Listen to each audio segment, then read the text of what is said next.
কয়েকটা দিন, কিন্তু তার মাঝখানে সব থেকে বেশি ইম্পর্টেন্ট হচ্ছে রোগা হই কি করে।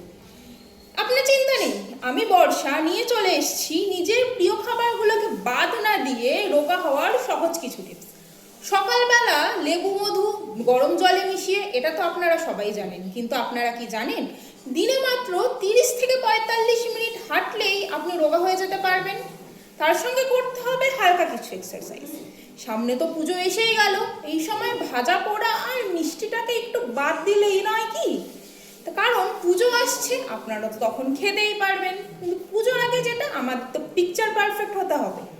এছাড়াও যেটা সব থেকে বেশি ইম্পর্টেন্ট, এই সময় প্রচুর পরিমাণে ফল এবং শাকসবজি খান। সঙ্গে নিন প্রোটিন, ডিম, পনির, মাছ, মাংস, যা খুশি। শুধু তেলের পরিমাণটা এবং চিনির পরিমাণটা কমালেই হয়ে যায়। আজকের মতো এইটুকুই, দেখা হচ্ছে আপনাদের সাথে পরের দিন। কালকেও নিয়ে আসবে এরকম বিশেষ কিছু টিপস। দেখতে থাকুন স্মাইল ইন্ডিয়া নিউজ।